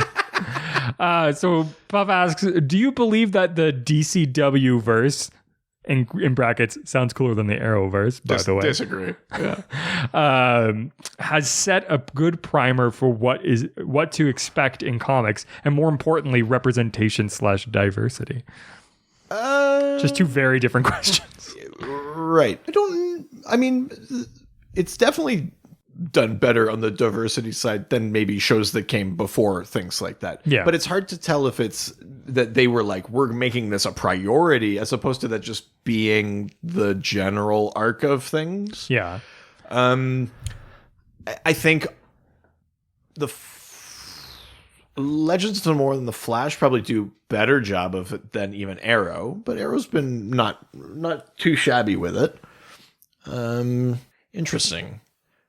I mean, in terms of like what to expect from comic books, they're so different, right? Like, I mean, part of it too is that the TV shows are often drawing on comic book storylines. But do you think that like watching the TV show sets you up to read a comic book? No. And I think the same is true for the movies too, right? I mean, in the ideal world, someone who's not into it watches these things and goes, maybe I should give this a go. But I think it would be a mistake for anyone to expect that what the way the stories are told on the show would be the way that, you know, like it's so, I can't imagine how difficult it would be to pitch like, you know, 24 issues from now, this will pay off. I mean, sometimes they do that, but it's a very small thing. And then you abandon it completely for a while and then you come back to it. But the way the TV works with these like long arcs isn't how the business of comics works. The business of comics right now is like 5, 6, 7 issue arcs that you can then put into a graphic novel format and sell as its own book. right? Like that's the business money end of the storytelling there. So I mean, structurally they're very different, and I think also they're such different mediums. I still, even with something like The Flash, that has done a pretty good job of bringing some crazy things to life, like Gorilla City, like the Speed Force, like phasing through things, like that show's done a good job. But it never will capture it in the way that a comic book will. Not to say that one is better or worse, but they'll never be the same. So I think I don't think those shows can really be viewed on like how much like a comic book are they, because that will only ever go so far. They're kind of their own thing. I think they've made their own sort of model and mark, and whether or not you like it is subjective, but I think they stand pretty well on their own. And I don't know that I'd want them to try to be too much of something else, because there's a limit to the medium, right? Like in comics, in The Flash, you can show him like stretching and he's like pushing it. He's being so like the way you draw, just the geometry of the Flash can imply his speed, or you have lightning breaking out of the panel in that. In the show, you'd see the lightning, but like it's not the same. Like I don't think you could, if you tried to show the amount of lightning on TV that they put in a panel of the Flash, it would be blinding. It would be like the Pikachu seizure like thing. It would be too much. You'd be like, oh fuck, like this is too busy. I can't watch this. It's nauseating. But in a comic, because it's not also moving, you can put all the lightning in one panel because it's a still image. You know what I mean? Like, I do think there's a limit to how much they can sort of play off each other. But I think like story wise, like Marvel is a lot worse at it. I think in the shows, in the movies, like I think worse at what? Sorry, I think it's much more difficult to watch a Marvel movie and then go read the comic from that movie. They take such liberties with their movies in comparison. Like look at Guardians of the Galaxy. Yeah. Look at Thor. Then look at the comic books from those. I think that they're drastically different. But again, I don't know that they should be closer. I'm not saying that. I'm just saying that if you watched a Batman movie, you could read a Batman comic and not be surprised by the content. I don't know that I read enough Marvel to be able to. That the Guardians of the Galaxy is not the Guardians of the Galaxy from the movie. I mean, I've been told, but I've never read a Guardians comic. Drastically different characters. Like some of them have come together in different but it's like taking like the hits and putting them together. Yeah, I don't know. I still hesitate to try to make it like better or worse, because I don't know that I believe that they should be close. Maybe some end up being close. Like I think you're right. I think there's been enough takes on Batman 2 already that like you can find a comic similar to I think every one of the movies. Pick a movie, you can find a comic similar to it. And maybe it's just the case that there haven't been enough of the other properties or something like that, or that they've been all one type. That Marvel house style is very sort of homogenized. But I don't know that I actually think they should be for different audiences. Ideally, someone will be interested in comics because of a movie, but I think it's a mistake to... I think a mistake Marvel has made is trying to adjust their comics to be more like their movies. And I don't mean that on like the way that some people do about like diversity and things like that. But like, I think Marvel has legitimately like, they either sideline character like they did with the X-Men because Fox owned them or whatever. You sideline characters or you bend stories to be more like your continuity in the movies because you're like, oh, people want to read it. They'll want it to be something familiar. I think that's a mistake. So yeah, I don't know. The Arrowverse is definitely its own self-contained thing though. I'm interested when it's kind of done, what the new thing will be. Like Smallville is a very different feel from the Arrowverse.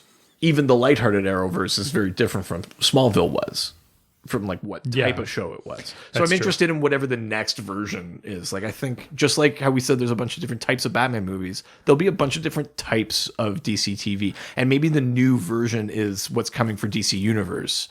Things like Titans, Swamp Thing, Doom Patrol. Like maybe that's the okay. next I'm gonna test your fandom then right now. Okay. With the Lord of the Rings TV show that's coming out. Yeah. What if that's drastically different from the books? Well, but that's different because those aren't ongoing. But there's a huge series of books. No. It's that's totally different. So here's the thing: because comics have been around for so long, so many different people write them, and continuity is so fluid, you could basically pick and choose, make your own thing, and just be like, it's a different continuity. Lord of the Rings, one guy created, and it's concrete. That story is the way he made it. If you do anything else, it's wrong. You know what I mean? Like, it wasn't made as an ongoing serial. It wasn't a thing to basically continue past him. Even stuff that's been published after his death is stuff he created.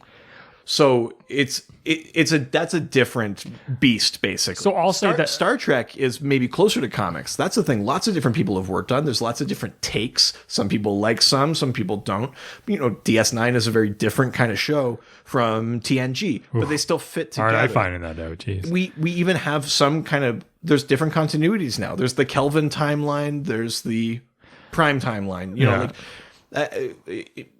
And I think there's room for that. To me, Star Trek and comics maybe share a bit more because of that. Like, more voices are involved. Lord of the Rings is one person's thing.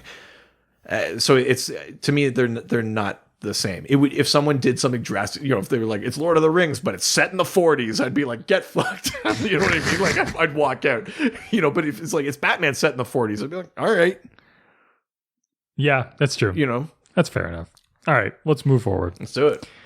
We're getting a question from Raspberry Reviews. You love that one. The kind you get on our second-hand podcast.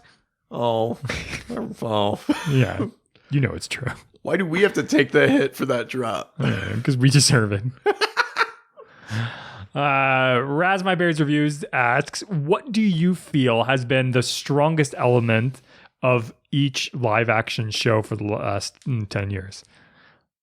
Interesting. That's the first part. Well, here I'm gonna put you in a tough position here. What do you think's the strongest element of Black Lightning, a show you stopped watching? You're really testing me here. I think. Did you actually, like, beyond James Remar, did you actually dislike it that much?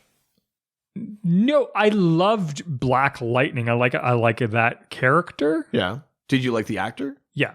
Do you think he played it well? I think he's the best part of that show. So then there you go. Okay. He was the best part of that show, minus when he wasn't in the costume. Oh, you don't like him as Jefferson Pierce? I like him as Jefferson Pierce, not as Black Lightning. You don't like him in the costume? Yeah. Because you don't like the costume? Yeah. Right. Okay. Strongest part of Supergirl? Have you watched? Yeah. I watched like half of the first season. So what's the strongest part of that, do you think? the bit that you've watched? Yeah. For me, it was one, like, Kara, like, as, like, wrestling with the fact that she has unlimited ability and has to be the, like, underling for this, like, powerful person. Yeah. I thought that her boss was really, really good. Yeah. But I think Cat Grant. Yeah, she was amazing. I think that, but like Kara, like struggling with being a woman who's already like you have it difficult enough as being just a woman in the United States and North America and the world. And then also having to wrestle with being super powerful and having to be the lowest rung on the ladder. Right. I think that was the strongest part of that, which is just sort of that, it's a hell of a metaphor. 1,000,000%. Right. And I think that's the selling point of that show. Sure. And it's something that they really got away with in later seasons. Like they didn't maybe stick to that. No. And you know what? Like, I even made fun of it a lot for being sort of like this, like oh, it's like Sex in the City but with superpowers, like kind of thing. But that's what it was. Like, if that's what it is, then that's what it is. Regardless of my opinion of it, like I feel like that was the biggest benefit to it was it had a different perspective, which is, I mean, I don't know that well who's writing it. I'm hoping that a woman was involved, but it was a woman's perspective of having superpowers and like wrestling with those things, because Superman's just like, like I'm a dude who like got all of his powers and will like everyone respects me either way, and like white dude. Yeah. And nobody questions me because I'm a man, so no one's gonna even try to see if I have powers. Like, yeah, I mean, he never shows up for his day job, and he's fine. It's fine, right? But like Kara's constantly having to prove herself in both. Sure. So I feel like that premise was the best part for me when it started being like, and the government and like the secret society of superhero, like supervillain killers, like when it became that, I was like the Kryptonian prison. Yeah, I just was like, I don't care. Like, show me the power struggle more. Show me this like sort of having to like, it's the part of like I like about like part of Flash I like the most, which is sort of like, how do you wrestle having a like this day job with having superpowers while keeping your relationships while still trying to like go for this ultimate goal, which was Barry, which was trying to like fix his family, at least in the beginning of it. With Kara, it's about how to find what my humanity is as somebody who spent half their life on Krypton and half of it on Earth. Like, what does it mean for me to be a human, and is that something that I even care about? Right. From those are the stories that I like, and as soon as it pulls away from there is when I start pulling back. Right. So, and every time it happens, I'm just like, it's not that I don't like a superhero story, because I do really enjoy it. I just like them to be grounded. Sure. And the Flash was great because they kept upping the stakes, but kept having to ground him in like the fact that nobody knew that he had these abilities, or he was trying to like get his dad out of prison, and like everything short of breaking him out of prison isn't going to do it, right? Those are the things that like kept tying them to reality. As soon as it stopped being that, then I'm like, okay, we'll get really interesting with your like.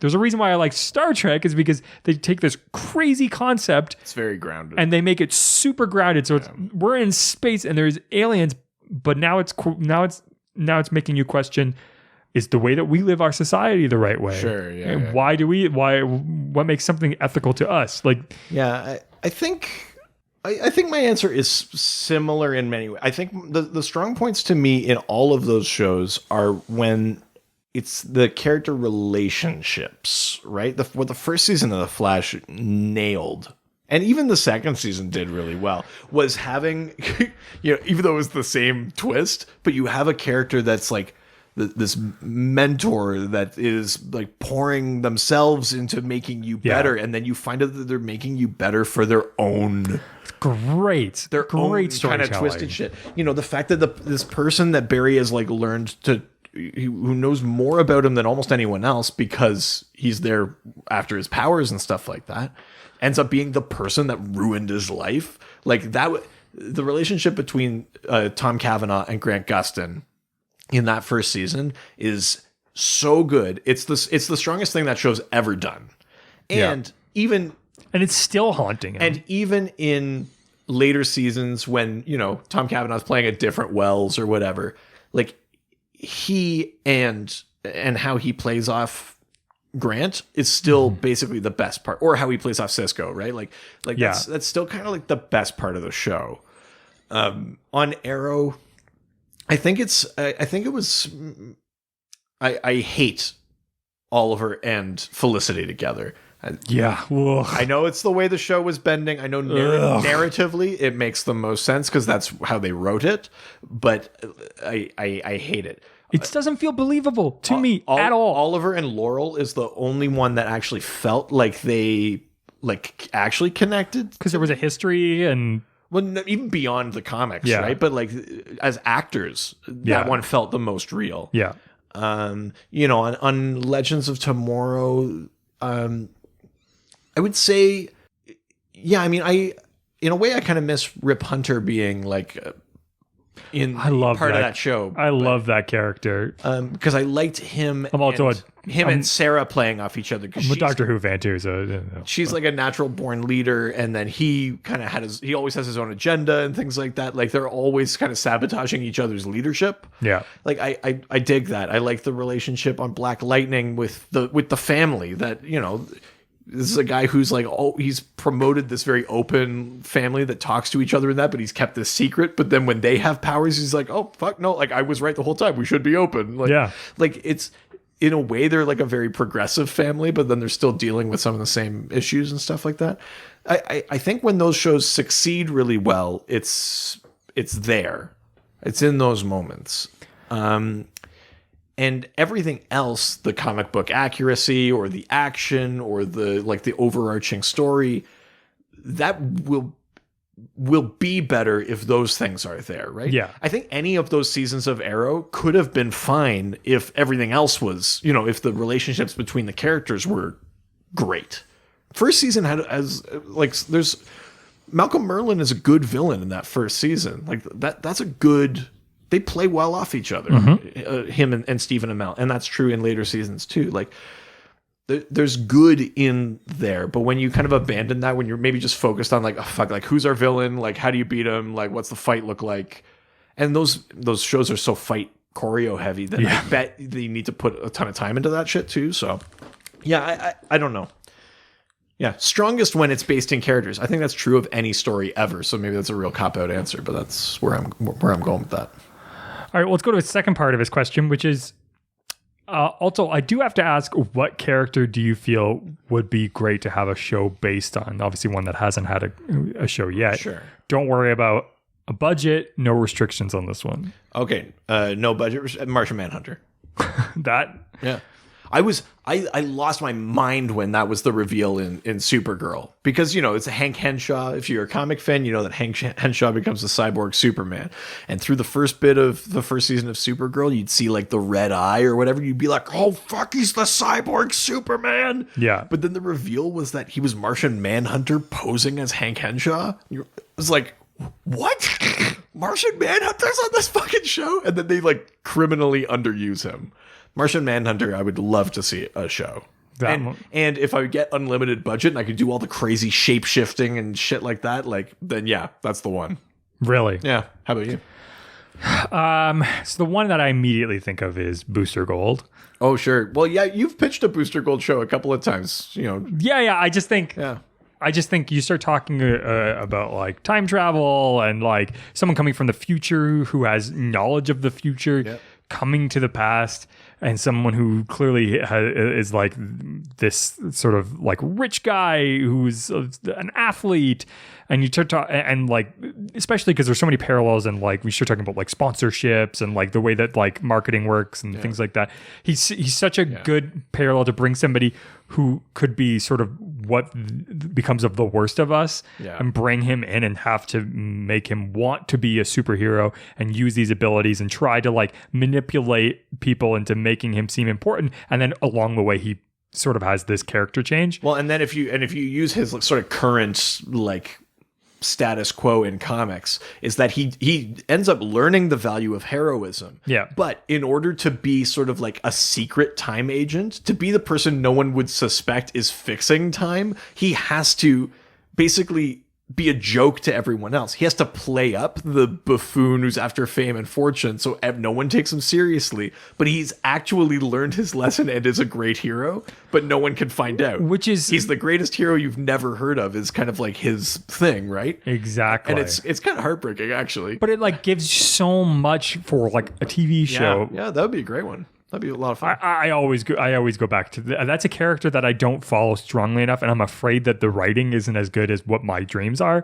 But it's is the most potential in that character, and I really want to. If you guys want to convince me to, I have some Booster Gold comics. Maybe you should give me some, because that's a character I'm fascinated by, but I'm actually terrified to read anything because I'm worried it's not going to be as good as what's in my mind. Yeah, I actually don't think you'd be disappointed. Yeah, it's pretty good to read. Yeah. All right, let's go to the next resident this is a new person, which is nice. Cash Flag. Oh, no, we've had questions from Cash Flag before. Oh, it's been a while. Yeah. It's been a while. Thanks for coming back, Cash.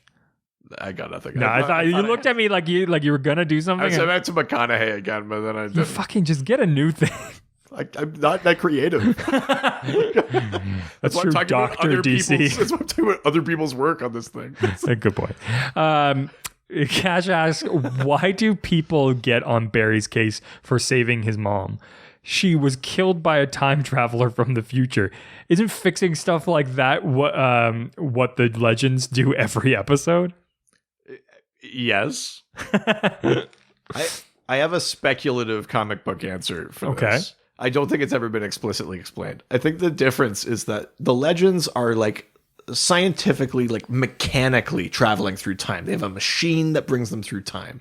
And, someone messes up time and they go back and they fix it. They reset it. Now, a couple of times they've created their own aberrations. Martin Stein having a family. That was because he refused to completely, he had altered the past. And then that was a change that did reverberate through. I think the difference with the Flash is that the Speed Force, because it's like this big multiversal force, it's like the engine of the multiverse. Yeah. I think if you use the Speed Force to go back in time and change something significant, then it ripples through all of reality. It's not just like, and then this little divergent timeline. The point of Flashpoint is that it actually changes things from before that event.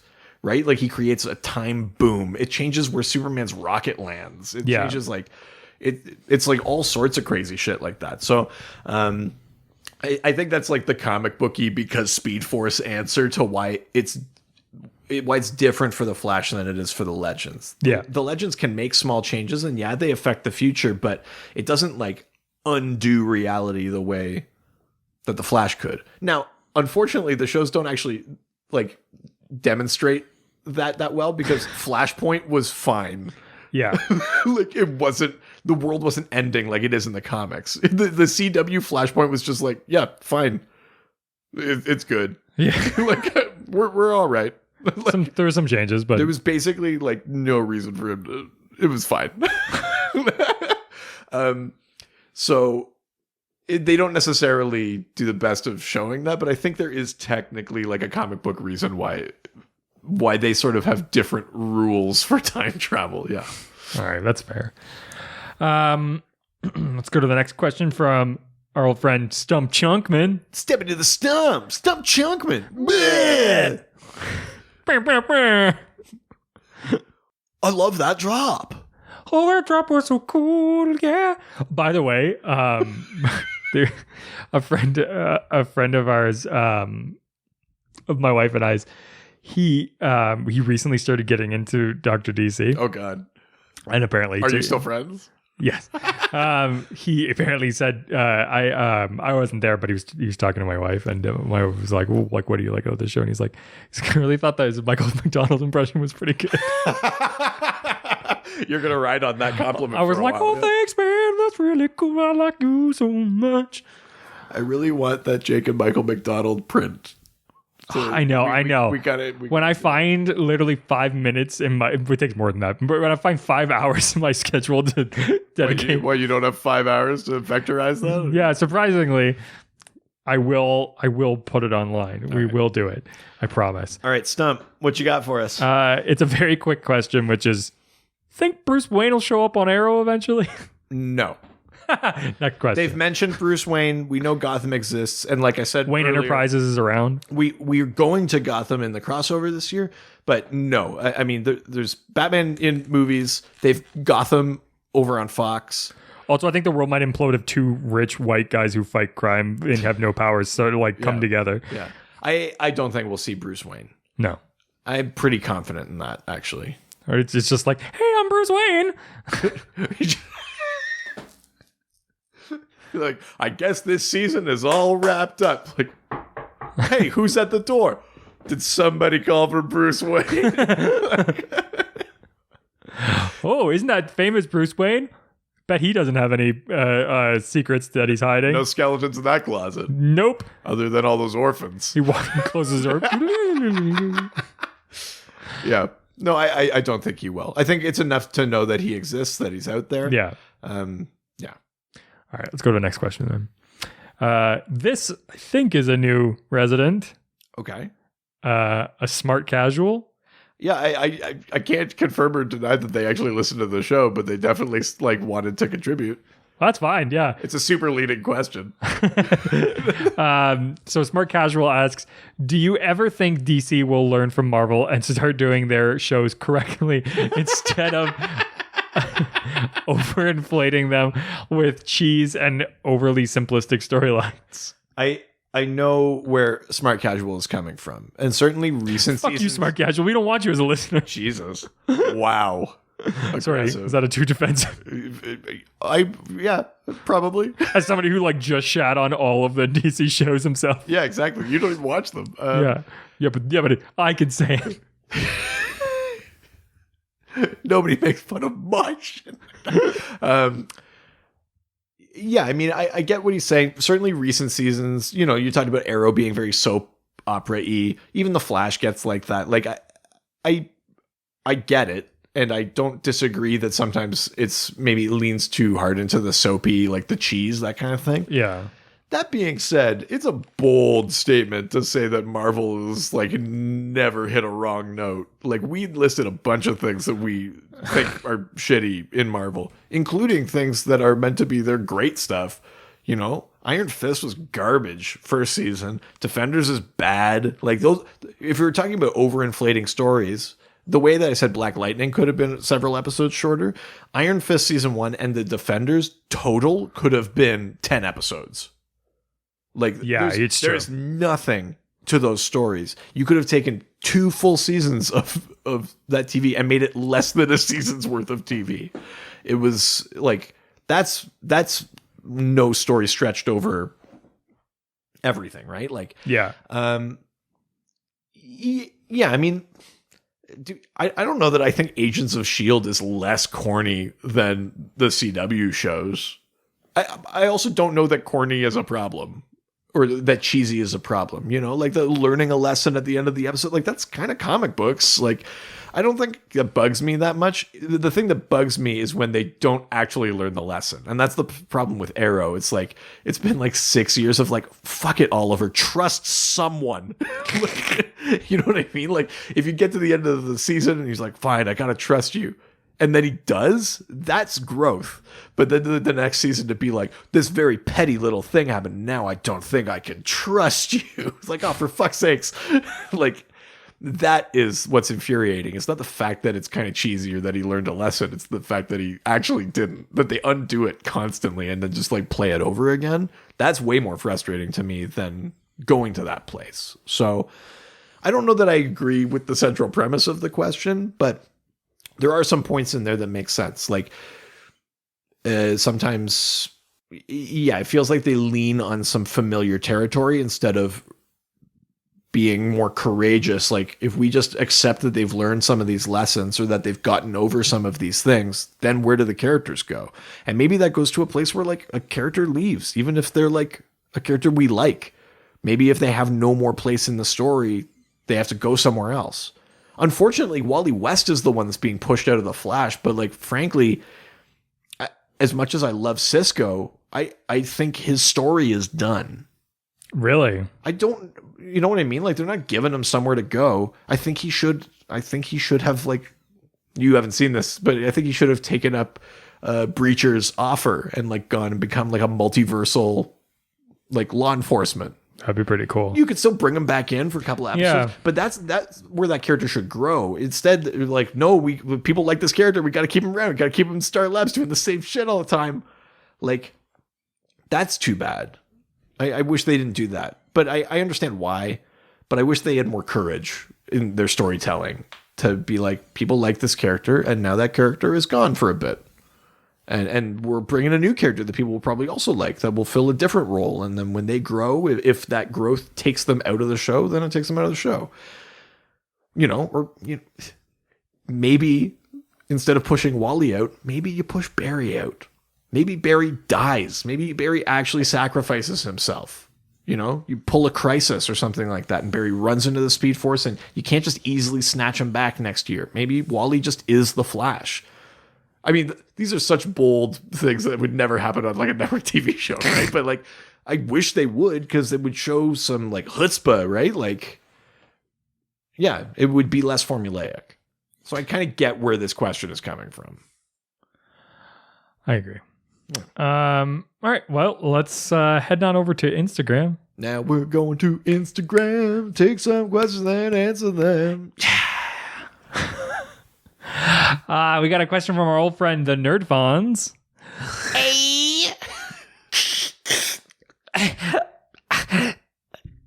Hey. That's really again. You should soundboard that. Oh my god. So the Nerd Fonts ask, wow, that's a long. We got 2 really long Instagram questions. All right. So he says, look, I know this is expected from me at this point, but this is a sincere question. Why no Green Lantern yet, do you think? He doesn't have to be a permanent character, but he can have a short run like Firestorm on The Flash. Barry and Oliver are Hal's closest non-Green Lantern friends. With 4 seasons of The Flash and 6 of Arrow, isn't it time? Right. I mean, yeah. In the Arrowverse, but that opens up space. But we already know there's space because the Dominators have been in there. The aliens that invaded in that kind of first big crossover.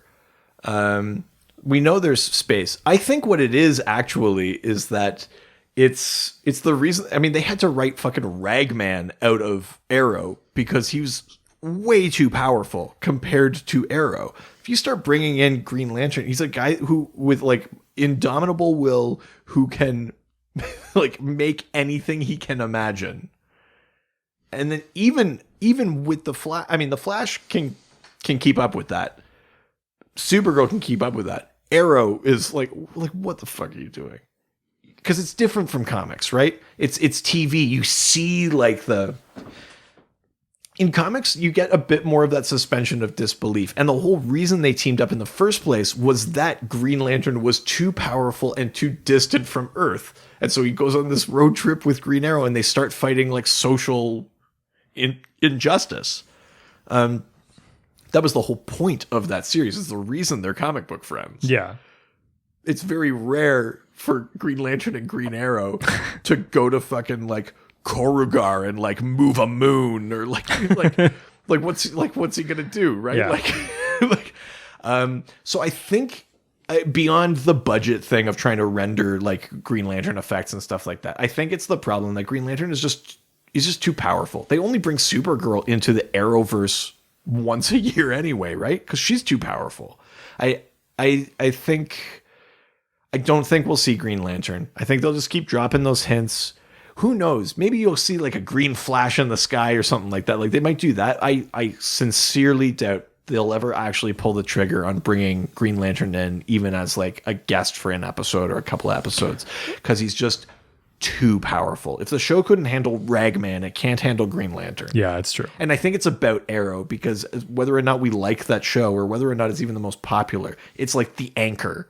Right? Like it's the one that started it. So Green Arrow is an important character. And if you push him too far to the fringe, if he's like too useless, then like you're basically saying like the foundation of our universe doesn't make any sense. Yeah. So I don't think they'll use him. I would love to see Green Lantern in there. I think it'd be cool, but I would be very surprised. And I just don't think CW is ready for that size of a show. I think if they were going to do it, they'd make it its own thing. Yeah, I don't think they'd make it part of that. And I just don't know that they would have to do a very like specific version of it. Like I don't think they could just do it like a normal Green Lantern TV show. I mean, you're basically. Yeah, you're basically committing to like you're making Battlestar Galactica, or you're making Star Trek, or you're making. It's a huge show, and I just don't see CW ready for that. Yeah, or you're making Stargate or something, right? Like Green Lantern is a big undertaking. Yeah, he's kind of too, and it's the reason that Green Lantern stories on Earth are tricky if it's not specifically like him learning a lesson with Green Arrow or something like that. Because he's like so powerful. Like it's true. Yeah. Like, a bank robbery? Yeah, I got this. All right, let's go to the last question. Let's do it. From Axel H90. Hey, welcome back. He says, or I actually don't know if it's a man. I shouldn't say that. They say, don't really watch Arrow, and I feel it's nearly run its course, but I know they've made references to Cord Industries a few times. I would personally love to see a spin-off of a Cord Blue Beetle series or in Legends of Tomorrow. Seems to love to just grab all the characters. Yeah, that's true. Yeah. I feel that in the CW universe, it can be a nice, lighthearted superhero series, which you can also include Booster Gold. God, I would love that. What kind of series do you guys think can be done in this CW universe or would want to be seen done? Which we've kind of answered that, but let's reference the Cord Blue Beetle thing. And I think I might have talked about this before. I don't know if this has been verified or not, but I seem to remember there were lots of Cord Industries references in season 2 of Arrow. Yeah. And I think the idea was they were going to bring Ted Cord in. They were going to bring in Blue Beetle. And then it was one of those things where DC was like, oh, you can't use that character. We might want him for a movie. Or it was like that kind of thing. And so they changed him to Ray Palmer. Oh, shit. And they made it Palmer Tech. And that's why he couldn't even shrink for like a season of TV because they were just like planning on it being like tech guy has a suit, blah, blah, blah, blah, blah. And I think that was originally intended to be Blue Beetle and be Ted Cord. Yeah. And then they had to change it up. I don't know if that's been verified or not, but I remember like reading or seeing something like that. And I think it does actually explain why Ray Palmer is such a weird character when they bring him in at first. Like they're not leaning into anything like shrinking related or things like that. And he's more of a businessman. And like Ray Palmer isn't in the comics. He's just a scientist, right? Like the way they play Ray Palmer is closer to what I'd think of a Ted Cord. So I actually think that's what happened there. I think he'd be a great fit on something like Legends, especially if you brought in Booster Gold, who would be Rip Hunter's dad. So good. I mean, that would be kind of neat. But I don't know what the likelihood is. I mean, technically, Cord exists in that universe because Cord Industries does. I don't know if they'd bring him in at this point, though, because they kind of like half did and then didn't. But yeah, it'd be kind of neat. It would be nice for Ted Cord fans to see a little bit more of him. All right. Well, those were some good questions. They were.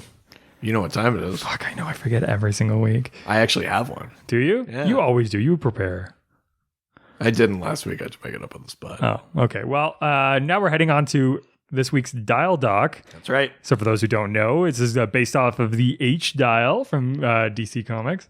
So the idea is that in H-Dial, every issue, they have this, somebody goes into a phone booth, dials in Hero, and gets some random super sort of character, some sort of weird villain or hero character that they get turned into.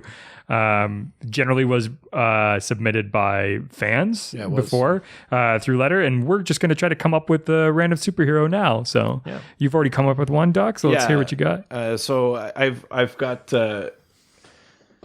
Mr. Ancestry, and basically Mr. Ancestry can call upon like the skills, knowledge, and abilities of anyone in his direct genetic line. Again, I'm saying he doesn't like the gender's really not important, but Mr. Ancestry.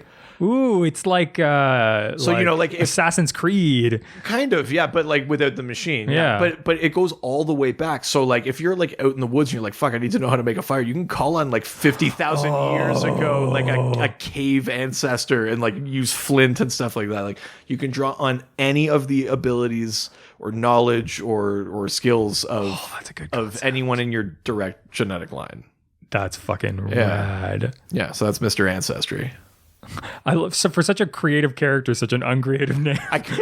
Well, I was trying to think of a name that was like deliberately not that creative because it makes me think of things like in the 60s, like the Legion of Superheroes. Where like, Bouncing Boy, Lightning Lad. Yeah. What's your power? Like Chameleon Kid. Okay. You just like keep like doing shit like that. Like Dr. DC. Oh. I'm really laying into you today. I'm all right. The notes work, Mr. Vanier. Just let me do some of this coke and I'll be fine. All right, what's yours? I gave you precisely 15 seconds while you were listening to me to come up with something. Yeah, that should be enough. All right, the character is called Carnivore. God damn it. God damn it. That's OL, not AL. Okay. It's a magician. Yeah. That eats children. Oh no. But fights crime. Okay. So don't know if that outweighs that. He's a demon who wants to do better, but can only sustain itself by eating children every once in a while. Right. But wants to desperately be a hero and shed its demon ways. Jesus. I'm trying to decide if this is darker than the villain you could only defeat by forcing yourself on them. You mean Captain Me Too? No, I think that's what you should have called. Yeah, I know. It's the villain for this character is the Joker. Oh, right. You've been doing this. You've been giving them rivalries. I've been liking this. The villain is the Joker. Okay. Batman thinks that Carnival is this really, really great person who, like, because he doesn't know about the children. They both have a disdain for like orphans. Yeah, exactly. But the Joker knows the truth and is fighting with the fact that he wants to be Batman's sort of favorite person. And has to constantly, but it has to fight with the fact that he has to like out this villain to be friends with Batman. Okay, wow. Jesus. So sorry, this is a demon that must eat children to sustain itself. Yeah. But wants to be a hero. Yeah. There's nothing else that can sustain it? No, it can't have like... It can eat other... Like, it eats homeless people every once in a while, but it doesn't really... Okay, that's, by the way, not better. I meant, like, it couldn't eat anything else, not, like, other types of people. No, it could eat... Yeah, no. Animals don't... Oh, like, don't worry, it's not just kids. It can eat fucking anybody. As long as they're a person with a soul and a family, they can... Carnival. Yeah, okay. Oh, so you liked our characters. Or not, maybe. We would love to hear what type of characters you residents could come up with. We've gotten some. I think we got one from... Oh, yeah, we got lots, actually. I've been really liking them. We got one recently. I can't remember what it was, but it was really, really good, too. But... we love hearing them, and we'll share them, and we'll make sure everybody knows, because I think that I love to see how you guys are creative, you guys and gals, and everything in between, I guess. Really trying to, after that comment, be real PC. What comment? You cut it out. Sure I did. Oh, please. So if you want to do so, use the hashtag DialDoc. Yes. And to send us your idea of a hero or a villain, or if you just want to talk to us, just come online and nerd out with us online. Absolutely. You can do so through Facebook, Dr. DC Podcast. Twitter, at Dr. DC. Instagram, Dr. DC Podcast. Email, drdcpodcast@gmail.com. We've also got that fancy subreddit. Yeah, r/Dr_DC. You can go on there and share NSFW images of Batman with a dick, because apparently that's the only place you're going to get it now. I don't have one of the penis copies, so yeah, go post the... post dick pics on Reddit. I know that they're a rare occurrence, and not just photos of Rob. Yeah. Good joke. Unless you have dick pics from Dick. I would say the ass is Dick Grayson's best asset. Nailed it. Also, you can not only talk to us, but you can read some of articles, which we haven't posted in a very long time. I have some up there. Do you? Have you posted some new stuff? Yeah. Oh, fancy. Well, you can do so, as well as look at our many wares on our website. drdcpodcast.com or .ca.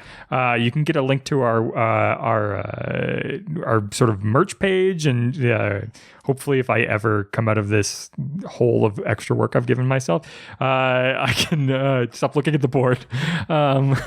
You can look at all of our... There's so much. You can get some of our merch and help us make more cool stuff. Also, I have a t-shirt company as well. This actually worked. I got a sale right after the episode nice. came up, so I'm hoping that it was a fan. But I doubt they did it out of spite. Yeah, I'll teach you. Fucking shirt. I hope it's a fan of the podcast. Yeah, sorry. Okay. But I have a t-shirt company called District North. It's sort of for like northern themed merchandise. You can go on TeePublic. So if you just go to tpublic.com/user/District North, you can find all of our merch, all of my merch there. Yeah. I have some cool stuff, and it'll help pay the bills. Yeah. And if you go to DeviantArt Dick pics. I've got all my Martian Manhunter / fiction. And then if you go to my Literotica. That came up on this. Very recently. And then we talk about literotica. I don't know, but then I started talking to Kyle Clark about it, and he was I'm like, you should do an episode. He's like, there may be one in the works. I don't want to spoil too much, but we're working on an idea for fuck, I forgot about that. We're working on an episode about that stuff too. Oh boy, are we ever. Yeah. So stay tuned, and same doc time, same doc channel. Adios. Cha-cha! Aquaman, all the superheroes. They always fight for what is right. Live with danger and adventure.